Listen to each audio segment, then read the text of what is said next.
Welcome to Real Estate Coaching Radio, starring award-winning real estate coaches and #1 international best-selling authors, Tim and Julie Harris. Real Estate Coaching Radio is the nation's #1 daily radio show for realtors who demand authentic, real-time coaching. Get ready for fluff-free, unfiltered, full-strength honesty about what's truly working to get you into action, helping others, and making money now in today's real estate market. Now to our hosts, Tim and Julie Harris. 3, 2, 1. All right, we are back. It is May the 21st, and we have a lot of great stories to share with all of you guys. And a continuation from yesterday, we have more really, well, I would say mostly really fantastic news as it relates to housing in the economy. And yes, I know I'm getting a little bit out of my shoulders, getting a lot out of whack, doing all this patting ourselves on the back routine. But as Julie and I have predicted, we are experiencing a mini housing boom in real estate. And we have lots of no longer just anecdotal evidence, but we have actual facts to back it up. You all should be very, very excited. And I'm hoping you're translating that excitement into action, not just, listening to us, but actually going out there and trying to make the most of this mini housing boom. Julie, welcome to today's show. Thank you. And there's definitely a mini housing boom going on out there. I can report straight from coaching calls, as well as from our premier coaching call that happens every single day, that these guys are indeed busy at work and in the, well, I guess we could call them normal people price ranges, first-time buyers, maybe the second and third move-ups, still seeing some multiple offers when it's priced right. And things are going pretty quick. I think that we're still suffering from lack of inventory as things come on the market and get snapped up. So a lot of people are turning to new construction and things like that to resolve that issue. A lot of you are tuning in to us for the first time, and we appreciate it. This is the #1 daily podcast for agents, #1 listened to, downloaded daily podcast for agents. We have literally tens of thousands of listeners now. And the question that I'm getting from all the new listeners, my answer, by the way, is listen to our old shows and join our coaching program. But they're all asking me the same thing. Tim, what can I do now to make money? What can we be doing now to make money? What can we possibly, where should my focus be? And I'm going to start out by giving you something that might be a little bit counterintuitive as far as my suggestion would be. It's stop being creative. That's the first thing. And I got this, I probably had 3 or 4 variations of that question today. Stop being creative. Stop focusing on trying to create business and create leads. Those types of words are going to keep you broke, especially now, because this mini boom is only going to last 4 to 6 months. What you have to do instead is all the things that, frankly, many of you really have been, even if you knew how to do it, you've been avoiding do it because it requires actual skill and might result in actual rejection. Mm-hmm. So our suggestion to you is you urgently start living by the mindset of doing what you don't want to do when you don't want to do it at the highest level. I had a very interesting, I would say, pseudo-intellectual conversation with a good friend of mine who is a huge advocate of the whole secret law of attraction thing. And he didn't even know how much of his own actual coaching and training was engulfed in sort of this pseudoscience, fake spiritualism that came from, really started in the late 1800s. And it really got its momentum in the 60s and then really took off and became sort of normalized in the 80s and the 90s. And many of you will remember The Secret and all that. And his real, he and I are friends. I've known him for a long time. But the place where he comes from is that you should essentially put all your best energies into your thoughts and into your mindset. And it's the reason it's called the modern mindset movement, basically. And one of the things that his way of thinking, and unfortunately a lot of you guys are infected with this way of thinking as well, the reason that doesn't work and it never has worked, and it's 100% based in fake science, is because it misses the most important element, which is action. You guys, look, the actions that you take, that's what determines your future. That's what determines essentially the experiences you're having on this planet now is the actions you took yesterday, or in many cases didn't take yesterday. It's not your thoughts. It's not what you're thinking you're not thinking. When something bad happens to you, it didn't happen to you because you had a bad thought. Okay? These things are absolutely insane. And the fact that many of you treat it as being a fact, or it's essentially being treated almost like a religion, is the cause for a lot of unneeded human suffering, because you're going through life and you're thinking, why am I keeping on attracting? Listen to the words you use. Why am I attracting all this negativity? Why is all this da-da-da-da? In other words, you're a victim of thoughts that you can't quite control. And if you only became more of a master of your ability to think, and more dream boards and more vision quests and more of all the rest of this, then somehow magically your life would turn around. And after all, you hear all these well-meaning gurus and leaders who are all basically preaching from the same pulpit as far as the mindset movement. And what I'm here to tell you guys is it's all fake. It feels good, but it's fake. It's not real. The real people, the people that get real accomplishment and have real long-term levels of ever-increasing success, are the ones that, yes, have a powerful mindset, but the mindset is predicated on their actions. So the mindset movement starts out with the idea that you're going to have powerful mindset thoughts and you're going to work on your dream boards. And if you visualize yourself having the, red Lamborghini, that somehow it's magically going to show up. Whereas someone who actually has a red Lamborghini has figured out that it actually comes on the other side of a lot of doing what you don't want to do when you don't want to do it at the highest level. Any thoughts on that, Julie? Yeah, well, I mean, if the quote law of attraction, the secret stuff, think about it and you will materialize it, actually worked, wouldn't everybody be fantastically wealthy? Nobody would be sick any of the time, and we'd all have exactly what we want. I mean, maybe that's too practical, but I'm just saying. No, Julie, they can't, because they haven't taken enough classes and bought enough books. Well, maybe that's what and they have to work on their mindset. Right. Right. Well, some of the articles that you shared with me on this as a result of that conversation you had with our longtime friend, I'm pretty practical about this stuff, and I appreciated the examples that they had of, trying to prove or disprove this. And they took, for example, 3 groups of students, right? And the first group, the students were asked to spend a few moments each day visualizing with a clear image of how great it would feel to make a high grade on an important midterm exam that would take place in a few days. Well, the second group were asked to spend a few minutes visualizing when, where, and how they intended to study. You see the difference, right? The second group was focused on action and the plan and how they would actually get it done. Not surprisingly, the first group of students who only visualized it and how great it would be to get a great exam studied less and did far worse on the test. Well, so their point of this article was, not only does it not work, but it can actually work against you because you're believing so hard in the fact that it's going to work that you don't do the actual action of making it work. Well, so if you follow this line of thinking, and Julie and I had a whole section in the book that came out last year in June about essentially debunking the mindset movement, and we were asked kindly to remove it. But I think we still have it in our hearts to really demystify all of that crap. And because it really does have a very negative effect on the outcomes that you experience in life.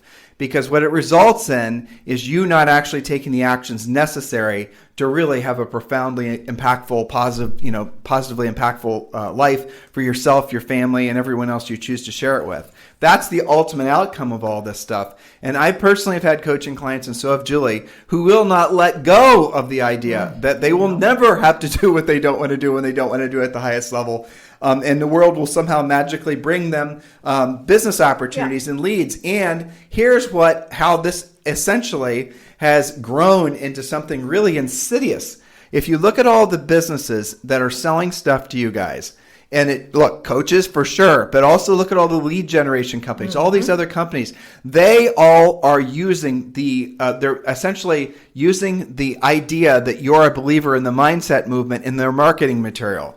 They're not telling you what we're telling you. We're telling you that pain is a necessary component in success. Discomfort, doing what you don't want to do. They're not telling you that. What they're telling you is it's easy. It's just it's your relationships. It's just attraction. It's attracting, right? If you want more success, you just basically, these types of fake thoughts and essentially these businesses that are trying to leverage the fact that so many of you believe that. You see how one thing leads to another.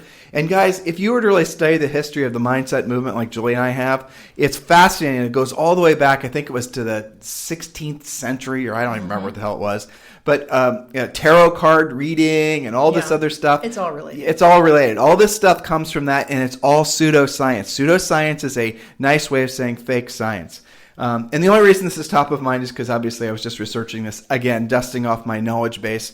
to provide my friend and our friend with hopefully some information that would cause him to perhaps think a little bit differently and get better results in his own life. Now, how does that translate to the news that we're reading? You will read news and you will translate it through your existing belief structure. And you will then basically take actions based or no actions based on your belief structure. And if your belief structure is based in fear, and when you read these bad news reports, or you allow the media to manipulate you through the bad news reports, you are going to be essentially, if you're not being essentially conscientious of how you're actually reacting from reading these things, you're going to be scared into taking no action whatsoever, and you're going to make whatever situation you find yourself in now a lot worse, assuming you're in a negative momentum cycle. Or frankly, you're going to realize that the media outlets, they have their agendas too. Sure. And we have talked a lot on this podcast and wrote in our book, and there's been a lot of research that's done on this. People are naturally attracted to negative news. And Julie, you had an interesting article about that. It's called doom scrolling. You're seeking it out. You're looking for the next piece of drama. And I think you make a really good point, Tim. It's not just what the news is. It's how they're trying to deliver it to you and the reaction they're trying to get. And then you continue to scroll and you follow these rabbit holes. And this could take, especially if you're in lockdown, you could spend a whole day doom scrolling. And what did that do for you? In fact, a lot of what you're reading is so misleading that it was a total waste of time. Take, for example, from a pretty reputable source, we generally like them, Housing Wire, but look at how this really plays out. The headline is this: mortgage delinquencies nearly double in April on COVID-19 shock. Okay, so that's kind of doom scrolly.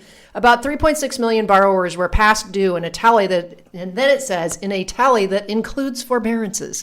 Now, forbearances is not the same as, just being behind for whatever reason. Okay, so when you include forbearances, of course the number is going to be shocking. Duh. This is like an article about nothing.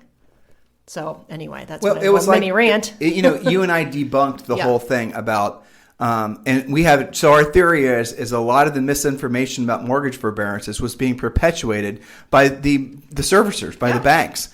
And we found more than just a few little pieces of anecdotal evidence to lead us to believe that when you were reading all those articles, and there was a big flurry of them that hit Facebook and other internet sources about maybe 2.5-3 weeks ago that were saying the forbearances are bad news. You do a forbearance, it's going to ruin your credit. Forever. It's going to ruin you forever. And all of it was bullshit. And we knew it was bullshit. And then Julie and I started doing some more homework and finding the source of a lot of this content. And we believe the information was being put out by the servicers, it's our theory, to essentially encourage people not to request forbearances, even though the CARES Act said that the mortgage companies had to give you forbearances. So what the banks were doing is everything in their power, in our opinion, to make it so that consumers, because they were receiving conflicting information, they would do nothing. And that's unfortunately what a lot of people have done, is they said, oh my gosh, I heard that, I read that if you do a mortgage forbearance, you're going to have all these horrible things happen, where none of it was true. And so what they do, they didn't take the time to research it. You probably heard some of that stuff too, and you didn't take the time to research it. And then the information starts basically gather a life of its own. It was an organized misinformation campaign trying to try to essentially scare people into not leveraging the fact that they could have mortgage forbearances for basically 12 months. And if you guys don't know what we're talking about, you need to text the word survival to 31996. Text the word survival to 31996. And when you do, we're not only going to tell you how to do mortgage forbearances, but how you can get your PPP loan, how you can get an EIDL loan if you want one, how you can basically do all these different things to make it so you preserve your cash flow. It is our absolute belief that we are in a mini housing boom, which will last probably through early fall, and then we're going to go into a great era of uncertainty. Era, not months. Era means years. So just to put this in perspective, and I want you to think about this in your head. Don't be scared. Just listen to what your coach, or maybe I'm your future coach, is saying. The reality of it is that it took us 10 years to essentially get the unemployment rate down from the peaks as a result of the Great Recession, that started about basically 13 years ago. It took 10 years to get the unemployment rate down to where it was just last February. Do you really think that now the unemployment rate has essentially eclipsed the unemployment rate that occurred back during the Great Recession? You really think we're going to bounce back and replace all those jobs that fast? It is impossible. It does not matter how many, different government programs come out, and there will be more, and we're going to talk about some of those next. But the reality of it is that we are in a long-term cycle of recovery, in essence. We're going to be going through this cycle of having, uncertainty in the economy. Get used to it. It's not going to be something that's going to feel very comfortable for many of us, but it's something that we can all thrive in. Remember, the greatest fortunes in the history of humanity have always been made during the greatest times of change. And that goes all the way back to the first bits of recorded history. Whenever there's something that's seismic like this that really shocks the world, there will always be opportunities for new businesses, new ways of thinking, new thought leaders, new business leaders. Again, in a quite basic, animalistic, capitalistic perhaps, the greatest financial fortunes that are still prevalent today. Many of them were made, you can start the most recent ones, the tech boom, or you go back to the, Bill Gates. Then you go further back and further back and further back. You're going to see the Industrial Revolution. You're going to see all the way back into, the Great Depression. There were more people that were becoming wealthy as a result of the Great Depression, not taking advantage of poor people, but because they were figuring out new ways to do things. And a lot of those businesses flourish to this day. There's an interesting fact that there were more not copyrights. What was the other word? Patents. Patents, yes. More new patents were created during the Great Depression than any other era because business owners, entrepreneurs were essentially looking for ways to solve problems, and they created new technologies. This is the era, this is the time we're in now, so be excited about it. Don't be intimidated or scared about it.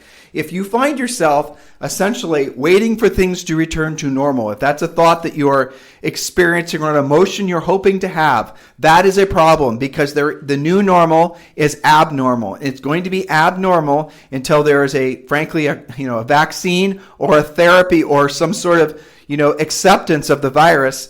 Or it goes away on its own, which some people are claiming it could. That sounds great, doesn't it? That would be great. Yeah. Well, it just decides. Yeah. There have been some viruses in history that it just nobody can explain why they went away. That's working on hopium. You certainly can't plan for that. But to your point, you can't just assume that it's all just going to snap back to more normal. The facts, the stats, are working way against that. So one of our coaches, Jane in Las Vegas, she was talking about, she's been doing some charity work and delivering, food packages and things like that. And one of the things she participated in, starting at like 6 a.m. in the morning, just cars and cars full of people waiting in essentially a food line. This was today? This is going on right now. So, if you think that things are just going to snap back, just the unemployment numbers alone, what does the average American have saved? $400 or something? $400, yeah. So, and there was another survey, you and I talked about this crazy. 2 weeks ago, that said 64% of all small businesses expect not to come back. They expect to close.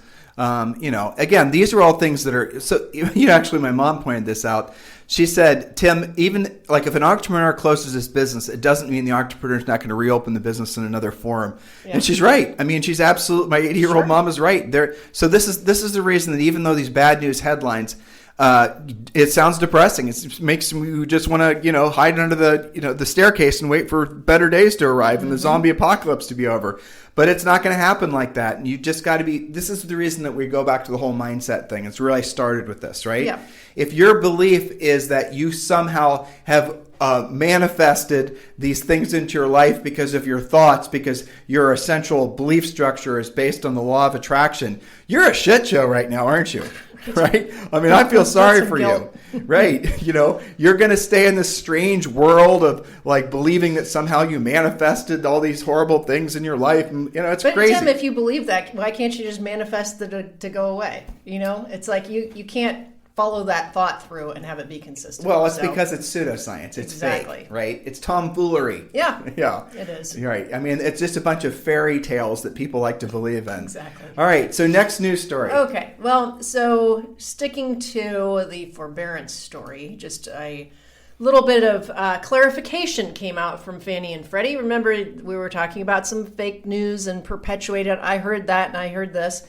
A lot of you guys believe that if you were in forbearance, you had to pay it all back in one lump sum. Well, that's not the case. A lot of you would believe that if you did forbearance, you'd never get a loan again. It would be a big black mark on your credit. So Fannie and Freddie on Tuesday announced that for borrowers who requested forbearance but still made their mortgage payments, so you got the forbearance but you continued to make your mortgage because you figured you'd be fine, those borrowers can immediately close on a new conventional loan or purchase refinance with Fannie and Freddie. Now, if you had the forbearance and you missed one or more payments, those borrowers are eligible to get new conventional loans to purchase or refi from Fannie and Freddie if they have ended their forbearance period and made 3 consecutive monthly payments on their mortgage. The previous rule on the books, because forbearances have been around for a long time, previously the quote rule was that you had to make 12 months of on-time payments before you could either refi or get a new loan. Now they have officially revised that to make it 3 months. And look at it this way. That's not that big of a deal considering it's going to take you at least a month to find something you want to buy, a week or two to get yourself firmly in contract, inspections, negotiate, and then another 30 to 45 to close. So it falls in perfect alignment if that's something you wanted to do. In addition to that, they clarified that there is not just the one balloon payment plan, but there are 4 different options of getting the forbearance taken care of. Most popular will, of course, be the payment deferral to the end of the mortgage. Right, So, which is what we told you guys from the beginning. Yeah, just saying. Because that's what it said in the CARES Act, and we read it, which was very amazing reading. Speaking of the CARES Act, let's scroll down and let's talk a little bit about, I'll read it's a Newsweek article. Yep. Pelosi accuses Senate Republicans of political retribution by refusing to consider a HEROES Act. Dum, dum, dum. The $3 trillion package passed by Democrats has been dubbed dead on arrival by Senate leadership. Okay, so obviously that's a headline that's a little bit political. Now, if you dig into the article and you dig into the facts, you'll then discover that there was a lot of really undesirable elements in the HEROES Act. And there were arguably a lot of undesirable elements in the CARES Act. But in the HEROES Act, for example, the one that I think is that they're essentially the hill that the Democrats want to die on is the idea that they're going to extend unemployment through January. Yeah. Now, let's talk about the insanity of that. Yeah. All right. So here are some simple facts. The unemployment, essentially insurance, in most states will pay you only if you are basically laid off as a W-2 employee. This is traditionally how it works, less than $200 a month. Well, the new unemployment insurance that comes from the federal government is in addition to the state unemployment insurance, which makes it so that most people, whether they're essentially gig workers, they're 1099s or W-2s, will be able to receive around $750 a month. And that's, we're not experts at this, but that's basically you mean a week? A week, yes, sorry. So that's basically around $3,000 a month. And most agents, just as for example, are going to receive somewhere close to $4,000 a month, depending what their income was. And yes, that's even if you're a 1099. So somebody could be, now the original CARES Act said that the expanded federal unemployment insurance was only supposed to be for 4 months, basically. Now the Democrats want to extend it. But here's the problem it's already creating, is a lot of people will not want to go back to work. So if you and your wife, as Julie and I were when we were selling real estate, both were self-employed, we both were basically, we worked for selling real estate. That's what we did full-time, no other source of income. Mm-hmm. We hypothetically, and I'm not an expert at this, we hypothetically could have gone on unemployment right now and been making $7,000, $8,000, $9,000 a month in unemployment insurance. And, I'm not saying we wouldn't have been still motivated, and we would, I doubt if we would have done it. But the reality of it is we could have, and there's a lot of people that are. And what's going to happen? Those people are never going to be able to, they're going to lose whatever edge they had. They're not going to be able to just snap back and go back into business and be successful again. And how about all the employees out there that are making, people always talk about restaurant workers just because everyone can visualize that. But there's so many other people that, like, what if I had my dental work done the other day, and I guarantee you I was tripping over people at the dental office that were essentially going to make more money unemployed than they would at jobs. For sure. So what happens to that dental office? It goes out of business because they don't have the staff to support the, essentially the business. And it goes on and it goes on and it goes on. And see, these are the unintended consequences of all these government programs. On the surface, they sound great. wow, that's fantastic. The Democrats are so caring. Or the first run, the Democrats and the Republicans are so caring with the CARES Act. After all, that's the reason they called it the CARES Act, because they're caring, right? The insanity of it all. In theory, and so, I mean, all these government programs, if you just peel back the layers of them, you got to think about the unintended consequences of all these programs. And the unintended consequences are going to be far severe than, say, for example, someone who just had to figure out how to basically make their way and go out and get a job. Like, think here, what was it? Uber had a big ton of layoffs. Now, you could say it's because people are traveling less. Well, I can pretty much guarantee, and this is layoffs not of drivers, but of actual staff. I can pretty much guarantee you that the real reason, or one of the prevailing reasons they had to lay off support staff inside Uber, was because fewer people wanted to drive Ubers because they could make more money unemployed. Yeah. I mean, it goes right on there. and on. It's never ending. No. That's right. And really is about to become never ending through January of next year. So if that passes. I think it'll at least get heavily modified if it comes to fruition. But it's something that we're watching. But just stay with that thought, right? So the government passes a rule that says 1099 people can essentially, be unemployed and make $3 to God knows how much money per month. Mm-hmm. So I'm an Uber driver. And I say, you know what? I'd rather sit on my butt and make $4,000 a month than I would go out there and drive my Uber. Yeah. So then there's not just me having that thought, but a lot of other Uber drivers having the same thought. Then that means back in Uber HQ, they're saying, oh my gosh, our revenue drops. And then you have the middle managers and the upper managers and all the people that basically made that company successful. Now that company is going to start laying off people, which they did. And how about all the stakeholders in that company, all the shareholders in Uber? They're then going to start losing money too. And again, that pebble that they dropped in the pond on the idea of we're going to help people who are unemployed, the ripples never end, and it goes on and on and on. What if, making it personal for all of you guys, what if some of those middle level managers were planning on buying a house? Now they're not going to because they just got canned. Right. So for people to say, the unemployment's only low wage workers is not true. Everybody in all income ranges are being affected by this.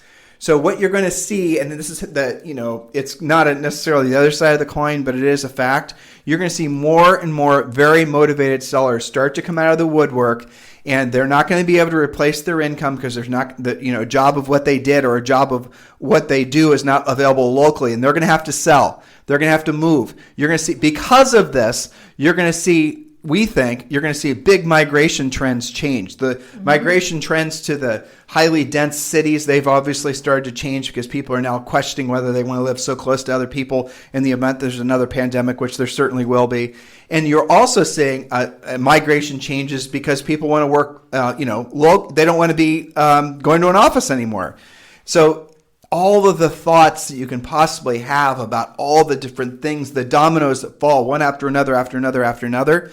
The one thing that always is going to remain true is agents that know how to be successful listing agents are the ones that are always going to be in power, because there's always going to be a demand for a powerful, successful listing agent, no matter what the interest rates are doing, no matter what the job market is doing, no matter what anything is doing. There's always going to be a demand for powerful listing agents. Yeah, absolutely. So I often say in our coaching calls, our daily premier calls, the listing agent always wins. You guys get really frustrated when you're working with borrowers, especially if they're not they're not all cash, which isn't all of them. They're FHA, VA, you get outbid, they can't go over list.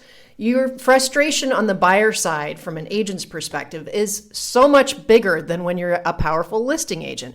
Think about what you would rather have. 10 buyers, even if they were all highly qualified and motivated, or 10 listings. Think about your lifestyle, how that's going to go.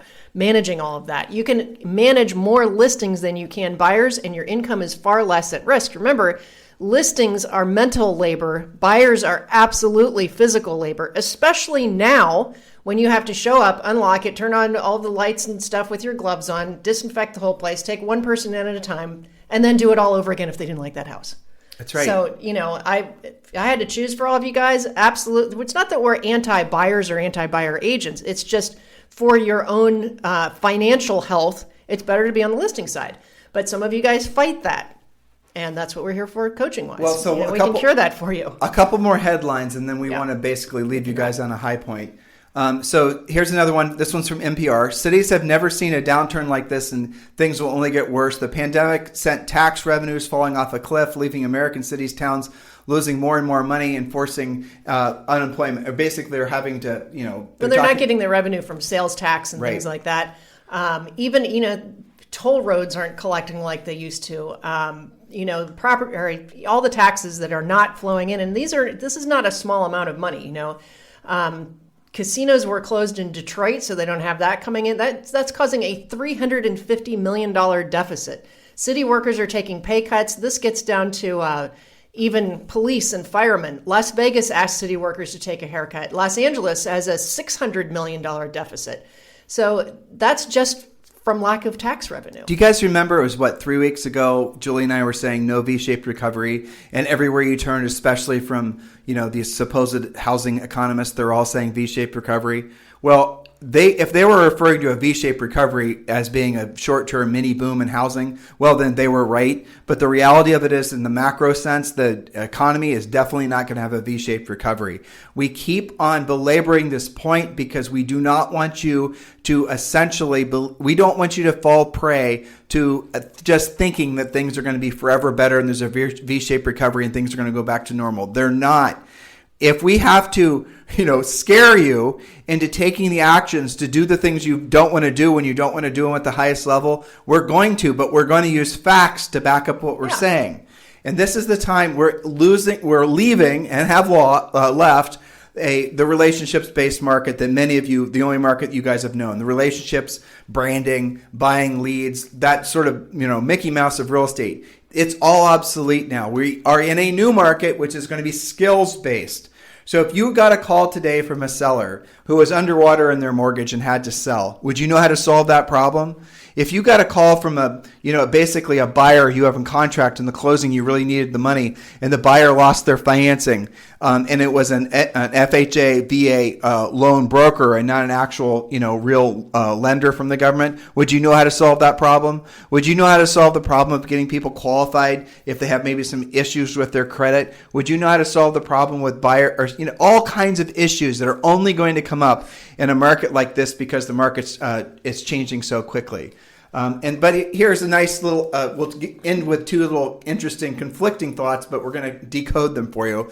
April home sales dropped nearly 18% while declines in inventory push prices higher. Okay, that's kind of an interesting fact, but also that's one of those two things can be true at the same time, right? Yep. So even though the number of sales is down 18%, pricing is very solid right now. Definitely. And that's the conversation a lot of our coaching clients are having with their leads, their potential clients, is if you're thinking about selling anytime this year, now probably really is truly the time to sell because prices haven't been affected yet and inventory is still low. Well, so that's the story for prospectors. The flip side to that is Lawrence Yun, the chief economist from National Association of Realtors, came out, last week, and so that he's expecting a 15% drop in prices. That's right. So you're talking about, here we go. Is it going to be deflation or is it going to be inflation?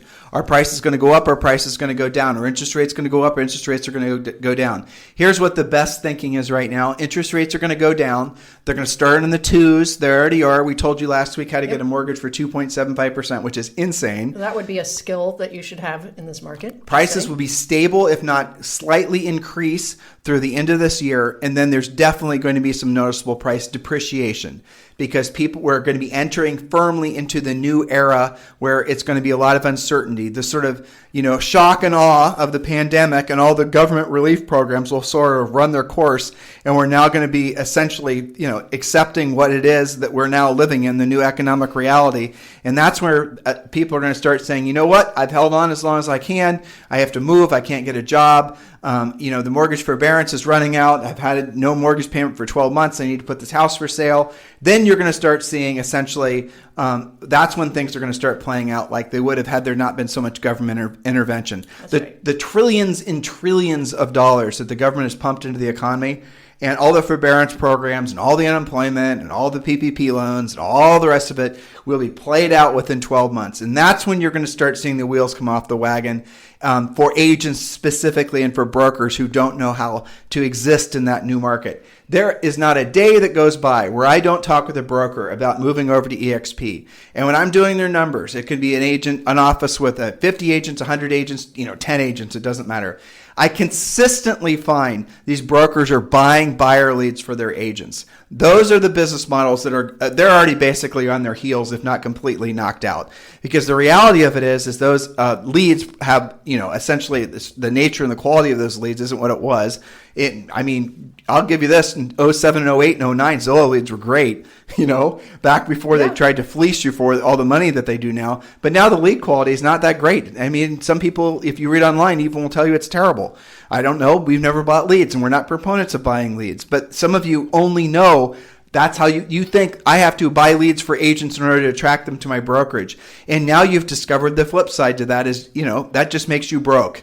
The old adage that being a broker just makes you broker, you're probably living it. If you want to have a graceful exit out of your brokerage, if you want to talk to me directly about joining our group at EXP, please feel free to text me at 512-758-0206. 512, what is it? 758-0206. What is the number again? 512? 758-0206. Okay. You've either had too much caffeine or not enough. It can't be not enough. It's impossible. It's impossible. Not enough. No, I was just trying to get you to Revised. say it, see if you were paying attention. I know, I'm just playing along. All right, so look, going forward, this is the new normal. Conflicting news, conflicting emotions. Things that don't make sense. Conflicting headlines, right? This is the reason Jules and I have been saying the new normal is abnormal. We just read you the headlines. You see how they're all conflicting with each other? The headlines don't even match the content, right? It's crazy. So it's just crazy town. Mm-hmm. It's because the world is trying to figure out, everything wants to return back to a stasis, basically. People, you, me, everybody. They all want to go back to something that's comfortable, where they don't have to worry about things changing. People innately hate change. And you're going to see a lot of this ebbing and pulling. Good news, bad news, good news, bad news. But just remember, you ultimately are responsible for yourself. Julie and I are going to do whatever we can to keep you informed, help you to take the right actions, help you to realize that essentially that just maybe you need to work out some of the faulty thinking that you have about how to run a successful business, but also, frankly, how to make a profit.